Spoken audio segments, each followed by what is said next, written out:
Motion. In everyday life, we see some objects at rest and others in motion. Birds fly, fish swim, blood flows through veins and arteries, and cars move.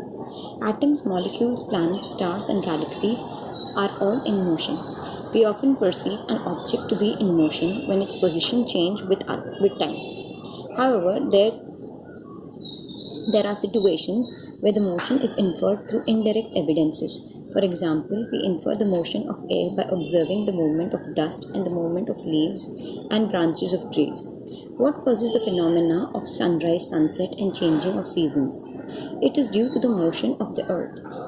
If it is true, why don't we directly perceive the motion of the earth? An object may appear to be moving for one person and stationary for some other. For the passengers in a moving bus, the roadside trees appear to be moving backwards. A person standing on the roadside perceives the bus along with the passengers as moving. However, a passenger inside the bus sees his fellow passengers to be at rest. What do these observations indicate? Most motions are complex. Some objects may move in a straight line, others may take a circular path. Some may rotate and a few others may vibrate. There may be situations involving a combination of these. In this chapter, we shall first learn to describe the motion of objects along a straight line. We shall also learn to express such motions through simple equations and graphs. Later, we shall discuss ways of describing circular motion. Activity. Discuss whether the walls of your classroom are at rest or in motion. Activity 2. Have you ever experienced that the train in which you are sitting appears to move while it is at rest? Discuss and share your experience. Think and act. We sometimes are endangered by motion of objects around us, especially if that motion is erratic and uncontrolled as observed in a flooded river, a hurricane, or a tsunami. On the other hand, controlled motion can be a service to human beings, such as in the generation of hydroelectric power. Do you feel the necessity to study the erratic motion of some objects and learn to control them? Describing motion. We describe the location of an object by specifying a reference point. Let us understand this by an example. Let us assume that a school in a village is 2 km north of the railway station. We have specified the position of the school with respect to the railway station. In this example, the railway station is the reference point. We could have also chosen other reference points according to our convenience. Therefore, to describe the position of an object, we need to specify a reference point called the origin. Motion along a straight line. The simplest type of motion is the motion along a straight line. We shall first learn to describe this by an example. Consider the motion of an object moving along a straight path. The object starts its journey from O, which is treated as its reference point. Let A, B, and C represent the position of the object at different instants. At first, the object moves through C and B and reaches A. Then it moves back along the same path and reaches C through B. The total path length covered by the object is OA plus AC. That is 60 kilometers plus 35 kilometers, which is equal to 95 kilometers. This is the distance covered by the object. To describe distance, we need to specify only the numerical value and not the direction of motion. There are certain quantities which are described by specifying only the numerical values. The numerical value of a physical quantity is its magnitude. From this example, can you find out the distance of the final position C of the object from the initial position O? The difference will give you the numerical value of the displacement of the object from O to C through A. The shortest distance measured from the initial to the final position of an object is known as the displacement. Can the magnitude of the displacement be equal to the distance traveled by an object? Consider the example given in. For motion of the object from O to A, the distance covered is 60 kilometers and the magnitude of displacement is also 60 kilometers.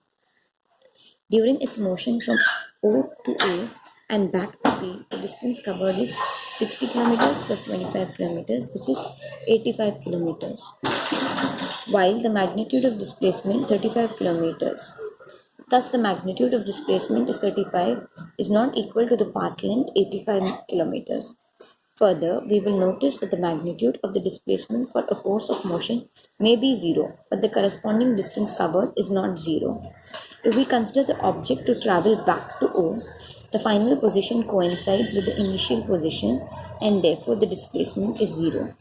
However, the displacement covered in this journey is OA and AO equals to 60 kilometers plus 60, which is 120 kilometers. Thus, two different physical quantities, the distance and the displacement, are used to describe the overall motion of an object and to locate its final position with reference to its initial position at a given time. Activity 3. Take a meter scale and a long rope. Walk from one corner of the basketball court to its opposite corner along its sides. Measure the distance covered by you and magnitude of the displacement. What difference would you notice between the two in this case? Activity 4. Automobiles are fitted with a device that shows the distance traveled. Such a device is known as an odometer. A car is driven by the from Bhubaneswar to New Delhi. The difference between the final reading and the initial reading of the odometer is 1850 kilometers. Find the magnitude of the displacement between Bhubaneswar and New Delhi by using the road map. Questions. An object has moved through a distance. Can it have zero displacement? If yes, support your answer with an example. Second, a farmer moves along the boundary of a square field of size 10 meter in 40 seconds. What will be the magnitude of displacement of the farmer at the end of 2 minutes 20 seconds from his initial position? Which of the following is true for displacement? It cannot be zero. Its magnitude is greater than the distance traveled by the object. Uniform motion and non-uniform motion. Consider an object moving along a straight line. Let it travel 5 meters in the first second, 5 meters more in the next second, 5 meters in the third second, and 5 meters in the fourth second. In this case, the object covers 5 meters in each second. As the object covers equal distance in equal intervals of time, it is said to be in uniform motion. The time interval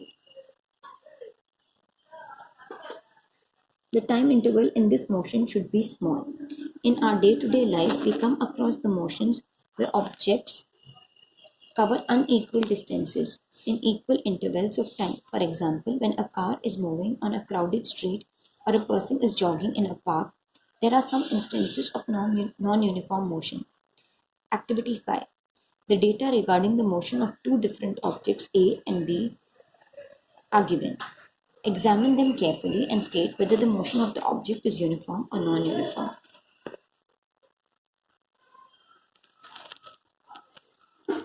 Measuring the rate of motion. Look at the situation given. If the bowling speed is 143 km per hour, what does it mean? What do you understand from the signboard? Different objects may take different amounts of time to cover a given distance. Some of them move fast and some move slowly. The rate at which objects move can be different. Also, different objects can move at the same rate.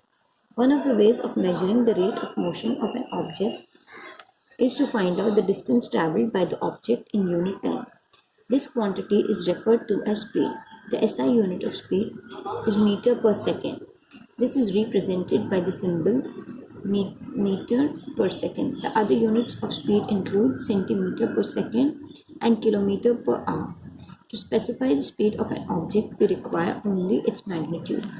The speed of an object need not be constant. In most cases, objects will be in non-uniform motion. Therefore, we describe the rate of motion of such objects in terms of their average speed. The average speed of an object is obtained by dividing the total distance traveled by the total time taken. That is, average speed equals to total distance traveled by total time taken. If an object travels a distance s in the time t, then its speed v equals to s by t. Let us understand this by an example. A car travels a distance of 100 km in 2 hours. Its average speed is 50 km per hour. The car might not have traveled at 50 km/h all the time. Sometimes it might have traveled faster and sometimes slower than this. Example 1. An object travels 16 meters in 4 seconds and then another 16 meters in 2 seconds. What is the average speed of the object? Total distance traveled by the object is 16 meters plus 16 meters, which is 32 meters. Total time taken is 4 seconds plus 2 seconds, which is 6 seconds. Average speed equals to total distance traveled by total time taken, which is equal to 32 meters by 6 seconds, which is equal to 5.33 meter per second. Therefore, the average speed of the object is 5.33 meter per second. Speed with direction. The rate of motion of an object can be more comprehensive if we specify its direction of motion along with its speed. The quantity that specifies both these aspects is called velocity. Velocity is the speed of an object moving in a definite direction. The velocity of an object can be uniform or variable. It can be changed by changing the object's speed, direction of motion, or both. When an object is moving along a straight line at a variable speed, we can express the magnitude of its rate of motion in terms of average velocity. It is calculated in the same way as we calculate average speed. In case the velocity of the object is changing at a uniform rate, then average velocity is given by the arithmetic mean of initial velocity and final velocity for a given period of time. That is, average velocity equals to initial velocity plus final velocity by 2. Mathematically, v equals to u plus v by 2, where v is the average velocity, u is the initial velocity, and v is the final velocity of the object. Speed and velocity have the same units, that is meter per second. Activity 6. Measure the time it takes you to walk from your house to your school bus stop or the school. If you consider that your average walking speed is 4 km per hour, estimate the distance of the bus stop or school from your home.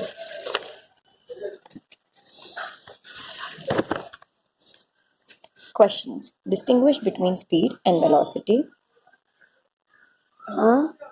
Sure. Under what conditions S is the magnitude of average velocity of an object equal to its average speed? It is traveling in a straight line. What does the odometer of an automobile measure? Distance traveled. What does the path of an object look like when it is in uniform motion? Straight. During an experiment, a signal from a spaceship reached the ground station in 5 minutes. What was the distance of the spaceship from the ground station? The signal travels at the speed of light, that is 3 into 10 to the power 8 meter per second.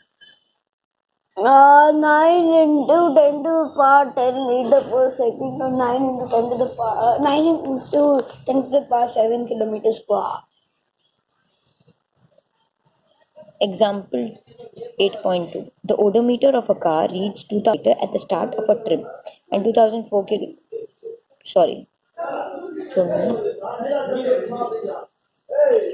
Rate of change of velocity. During uniform motion of an object,